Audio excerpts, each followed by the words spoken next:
Hello everyone and welcome to the YouTube channel. So the channel Love Life, I think I want to direct it towards providing information to improve your well-being, to get you to a place to really love the life you're living. And as you can see by the title, this is going to talk about the benefits of meditation / prayer. And it's because I genuinely think that there aren't any things that can surpass the benefits that comes from this, given the amount of time commitment that it could potentially require from you and the minimal amount of effort that you have to apply. So I'll kind of run down to the benefits, and afterwards I'm going to make more videos. Hopefully the next one after this will give you a much more broad background information as to why you're doing all these practices and so on. And it might be a bit longer, forgive me, but hopefully this one's short and sweet for the most part. And again, to talk on this point, not all meditation is prayer, not all prayer is meditation. However, if you imagine two Venn diagrams, there's a significant amount of overlap, and I'm kind of talking about the practices where the overlap is almost indistinguishable for the most part. Okay, and so are these studies that I'm referencing. So what are the benefits of meditation and prayer?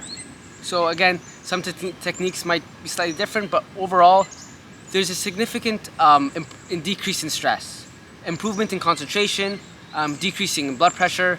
There's a lot of physical benefits, and ones related to mood and so on, because typically when you do these practices, it ends up getting you to relax, activating parasympathetic, calm down, enjoy the moment sort of type of thing for the most part.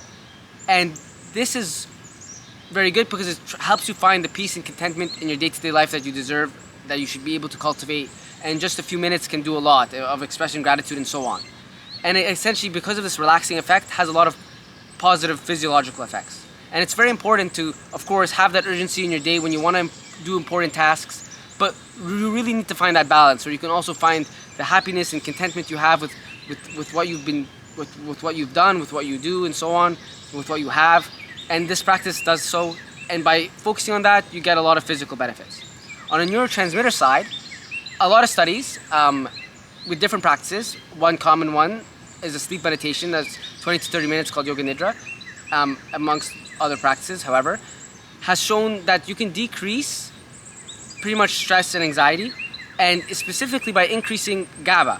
Again, this is a inhibitory neurotransmitter, which is what alcohol works on, benzodiazepines work on, and essentially the effect is quite profound. So you eventually you're in a more relaxed, anxiolytic state because of this increase in GABA that you have from the practice, both before and afterwards, even more so. Likewise, there's an increase in serotonin. This serves a lot of functions, primarily found in your gut, but it does things related to mood regulation, and again, helps you find that contentment and peace in the moment. It can also increase tonic dopamine levels. Again, the practice is hopefully going to direct you towards more positive states of well-being and happiness and so on, rather than negative ones. And this translates into this increase in dopamine at a baseline level. Again, this might be over more extended periods of practice. And there's also a decrease in norepinephrine. Again, essentially something related to stress and activity and going. And again, this feeds into the physiological benefits related to decreasing blood pressure and so on. Okay, now there's also more interesting peripheral studies, one where it actually showed to increase the participants' IQ by a significant amount, almost 10 points. And this seems quite wishy-washy, and it was an 8-week study, only 13 minutes of meditation essentially, but it worked so well because it improved their concentration, it improved their attention, which is such an important faculty when writing IQ tests. There was also a bit of bias related to them redoing the test, so maybe it was only a couple points, but it was always due to concentration. But I'm trying to show you that that effect is quite strong. And lastly, there's been a lot of evidence that structural brain regions get quite literally changed. The amygdala getting decreased and areas related to compassion increasing. So, and the amygdala has the fear response, areas related to anxiousness and so on are all getting smaller. They're literally shrinking. And I'm not going to list a bunch of different regions, while areas related to compassion otherwise, again, increase. So there are big structural changes that are happening on like a macro level, which explain why over a long enough time, if you're an experienced meditator, why your subjective feeling of pain might actually quite be drastically different, and it's significantly decreased with enough practice. Okay, now so many benefits, but there's still many more.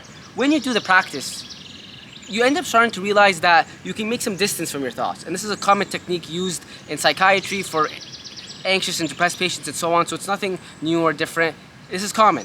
And by doing the practice, you start noticing this distance from your thoughts, and you start having more time to notice some behaviors, to notice some thought patterns that are ideally, you notice the negative ones and the positive ones. And then you start transitioning and moving away from more negative thought patterns. Oh, I'm not worthy of this. Oh, I'm having a bad day, and so on. And catching yourself, having more distance, and trying to translate that to more positive ones, such as, I'm grateful that I'm going to exercise there today. I'm grateful I have my friends. I'm grateful, so on and so forth.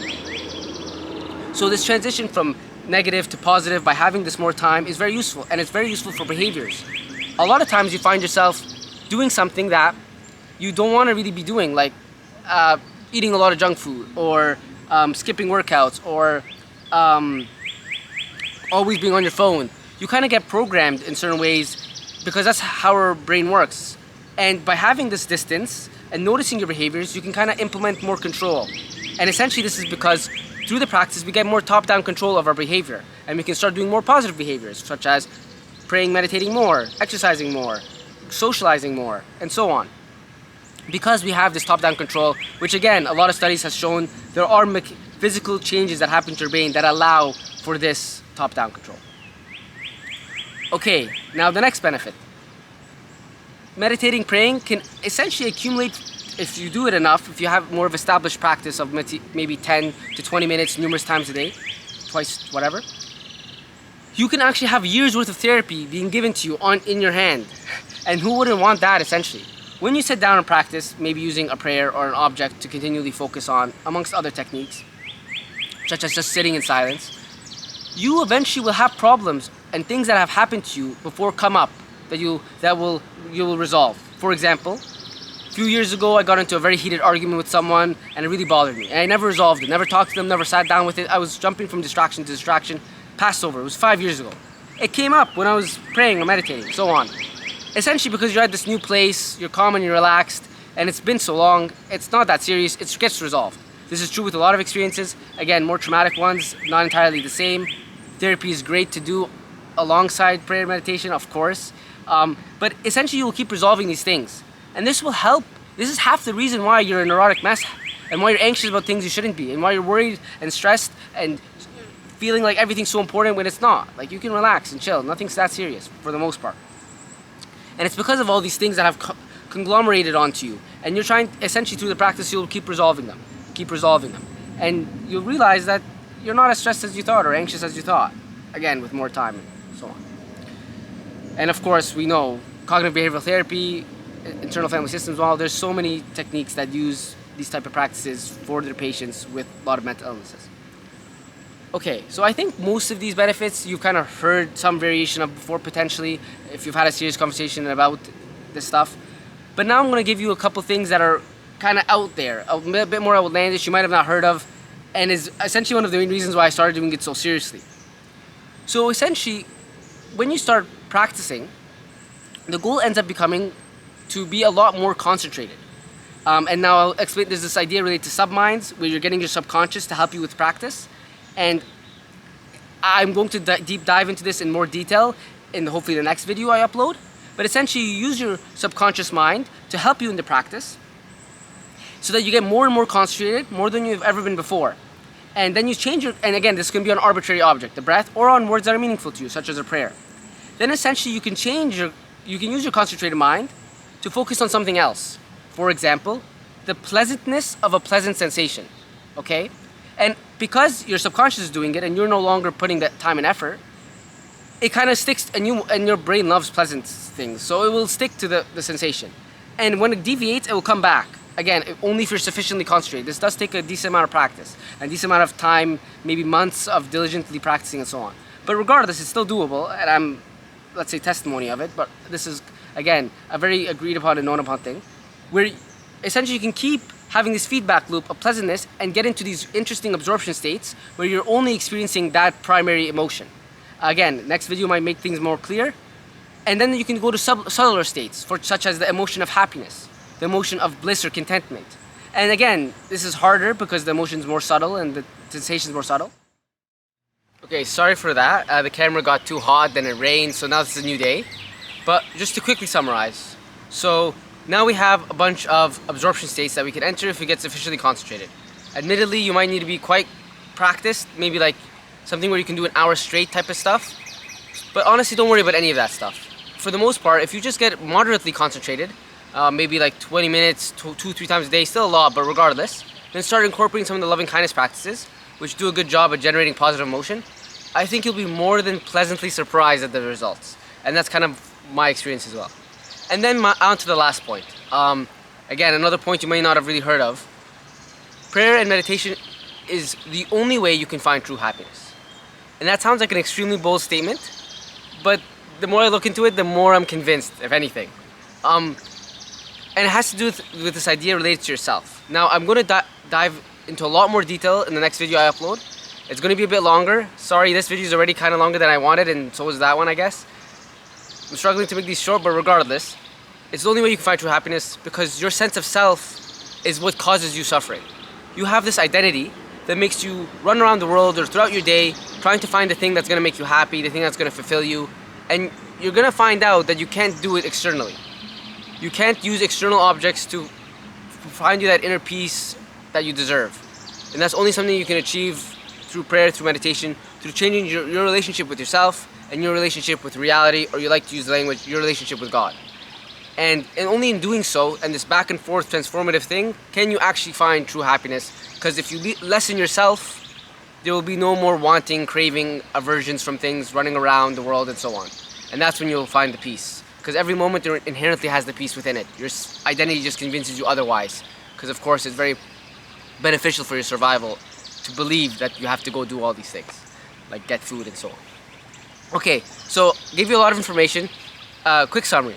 I've talked about things like related to neurotransmitter changes, related to like free therapy, related to behavioral changes, mood changes, all concentration, all these sort of things. And then again, more interestingly, absorption states and true happiness. But honestly, you can again put that all to the side and look. If I want you to take anything away from this video, is that a little goes a very, very long way. There's numerous studies that kind of repeated this idea of if you said 3 things you're grateful for before you fell asleep, like I'm grateful for my friends, my family, my health, that had drastic improvements on their mood and quality of life. There is literally nothing you can do in less time. That literally took less than 30 seconds to make such as big of an impact. And if you don't believe that's praying or meditating, then you don't know what the whole point of this is. And hopefully with the next video, maybe that'll be a bit more clear. But that's it. Like you can't beat that return on investment. So spend the 30 seconds before you sleep. That's not a serious ask, you know, and that will make a difference. That's the surprising part. That's the insane part. And you know, maybe you get a bit more into it. You do a sleep practice for 10 minutes, maybe 10 minutes in the morning. You get more serious, look more into the stuff. Okay, I'm gonna try 20 minutes a couple times a day. And before you know it, you add a loving kindness practice and you see that they're there.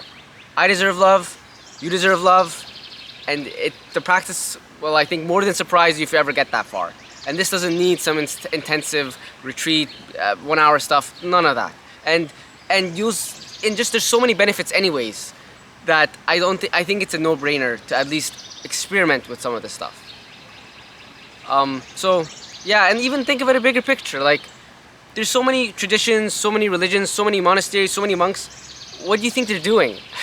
I don't think you know it, but they're living the life you kind of want. Granted, there's obviously a lot of work, but who cares if you're working hard, if you're getting blissed out for it? Again, maybe getting a little carried away, but regardless, a little goes a long way. I hope you like the video.